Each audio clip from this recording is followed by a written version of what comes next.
Kia ora koutou everyone, Finchy NZ back here with my latest Pokemon Go video, and yeah, today's a big one.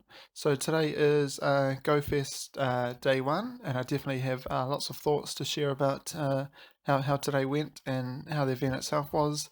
More than likely, more than likely those will be at the end of the video. So starting off here, 10 o'clock in the morning, get greeted by Professor Willows doing a speech. Who's found something for us to investigate, etc., etc.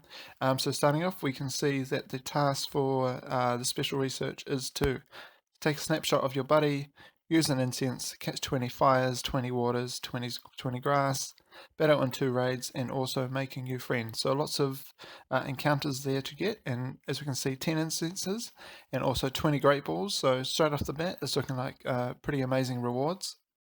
So taking a snapshot of your buddy, and you get rewarded with a Rotom. So I think you get 5 Rotoms altogether every time you take a snapshot, throughout day one. So don't do your snapshots before 10 a.m. Local time, on GoFest day one. So you get greeted by a Rotom, catch it, new Pokemon in the decks. That's pretty nice, and that is definitely a surprise that Niantic managed to, keep to themselves. Also, we have unknown spawning. So there was just 2 unknown spawning, the G and the O. Obviously, spelling Go Fest, Pokemon Go, etc., etc. But unfortunately, I wasn't lucky enough to get a shiny unknown, but that's completely fine. Okay, so now I'm going to talk about how my day went and how the event was itself. So we started off with the grass hour, or the grass habitat, however you want to call it, and yeah, that was fine. First hour, everyone's hyped up, etc., etc. We had Venusaur spawning in the grass hour, also Leafeon, Tangela spawning as well as as the new shiny, and of course there was other grass Pokemon, Execute, Oddish, Bulbasaur with the little Pikachu hat, Trico, and also Snivy. I didn't see any Gen 2 starters, in all honesty. That's for any habitat at all throughout the day, no Gen 2 starters. So after the grass event, we went over to the battle hour. And for me, I was pretty hyped up about the battle hour before it started. I didn't know what to expect, but I thought, this would be good. And boy, was it good. So pretty much, if something was relevant in PvP or raids, it was spawning, unless it was spawning in another hour, but it would be spawning in the battle hour. So there was Gibble spawning. There was also Gibble raids. So there should be something up on the screen shortly showing the Gibble raids. But yeah, so there's wild Gibbles, wild Gibble from Incense.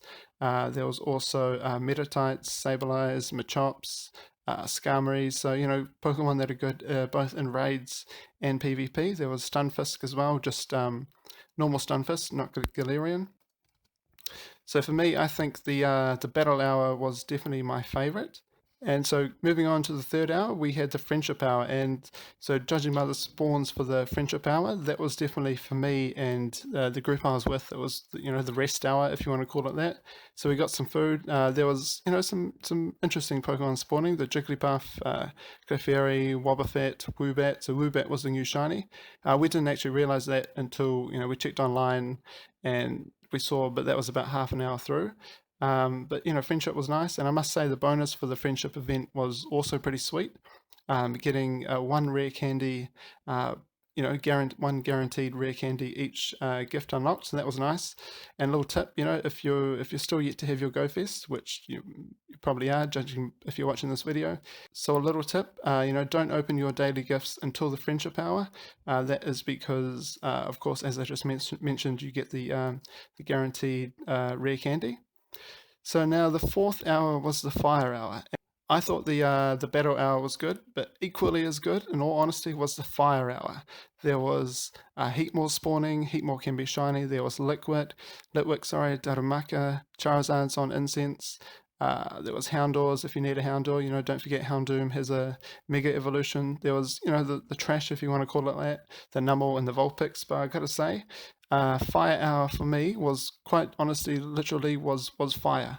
There was also the Charmander spawning with the little Pikachu hat, Pikachu visor, but yeah, as I mentioned before, Litwick, Heatmore, Darumaka, and also just going back to the friendship hour quickly, there's also Snorlax and Togetic spawning. So, this has been the first time in quite a while that Togetic has been spawning in the wild. I know it's meant to be a rare spawn right now, but basically, it's basically impossible to find. No one ever sees them. So Snorlax spawning as well as Togetic and also Chimeko. And if you don't remember, Chimeko has the bonus dust when you're capturing it. So before we carry on with the fire hour and move on to the water hour, you might have just seen a glimpse of what I was showing before, which was the challenge page, which in all honesty I didn't think was going to work. I didn't think it was going to update live, have live updates, but it worked as far as I could tell flawlessly. So what happened was, at the top of every hour you get your challenge, and then you obviously have to work towards completing that challenge with everybody else who's playing at that time. And as you can see at the top of the screen, you see all the cities which are currently playing as well. So we're all working towards the common goal of unlocking the hour bonus. And yeah, as I just said before, I didn't think it was going to work. I didn't think Niantic was capable of doing this. As we know that they're full of bugs and etc etc. But it worked. You can compare your stats or score with your friends as well. So that was pretty nice to see. So I just would like to quickly go back to the battle hour. I don't think I mentioned that a Alolan Grimer was spawning through incense through that hour. And also in the fire hour, so we had Charizard spawning on incense and also a Alolan Marowak. So that was, two very nice spawns. And don't forget, you got the 10 incense for at the beginning of the day for completing a simple task. So it's not like you have to use excess incense. They gave you the 10 incense to use over the 10 hours if you wanted to. Okay, so moving on to the water hour, and I'd just like to mention that the unknowns were spawning on the incense throughout the day, so it didn't matter which hour, so should I say which habitat it was. Every so often, you still get a unknown pop up. More than likely, it was the habitat that was boosted. It would be that type of Pokemon that would spawn, but you'd still get unknowns. So the water hour was also, it was so-so. There was definitely lots of shiny chances. Shiny Quillfish got released today, so it's a nice pink. Once again, I wasn't lucky enough to get one of those, but that's how the cookie crumbles.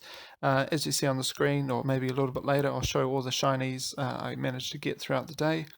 So there was Poliwags, Kavanas, Mudkips, Squirtle with a little hat. There was Clamperls, Tentacles.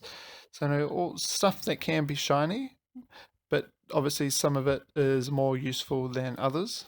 So completing the research, so we have obviously the 10 incense, the 10 Great Balls, and also Charizard, Venusaur, and Blastoise. So something I'd like to mention and something I would have liked to seen is as they were, they're in raids and as they were spawning from incense as well, it would have been cool if they had their community day moves, because as we know, the current moveset isn't too hot. You've got to use a elite fast TM or elite charge TM to to make them good, so to speak, in PvP and also raiding. So yeah, it would have been a nice touch if they did spawn with their community day moves. However, there was, I think it was the water hour had triple catch dust. So, if you got these, the starters saved from the special research, then it's definitely worth capturing them on that, on the water hour.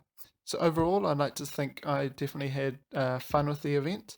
A handful of shinies, which is nice. A new one in Shiny Survivor, some nice looking ones, Shiny Kavana, etc., etc.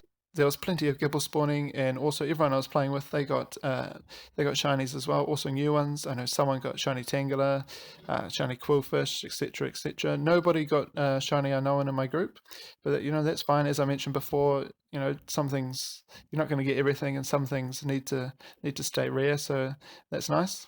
So overall, well, this is my first Go Fest in all honesty, and probably for a lot of people it is. Where I live in the world, don't really get that opportunity. So all in all, I definitely had fun. That was only day one, and we got day two to go tomorrow. So day two looks like we'll be getting the Victini research. as well as the other bonuses or other surprises that Niantic has in store. Not sure how the spawns will work for day 2 though. Is it going to be the same habitat kind of schedule, or is it just going to be a mixed bag of everything that was spawning on day 1 will be spawning on day 2? I know I've seen a few people mention online that they didn't have many Gibble spawns. Well, for me, I had probably the opposite. So for me, I ended up catching probably around 20, 25 Gibbles, but that does include raiding. I'd say I raided about 7 or 8 Gibbles. So 15-ish wild Gibbles is plenty acceptable. As well as everything else, as I mentioned before, you're getting your Sableyes, your Darumaka, your Litwicks, etc., etc. So definitely some super rare and super good spawns. Yeah, it was fun. Everyone I was with had fun, and I hope you enjoy it as well. Thanks for watching the video, and see you next time. Thank you.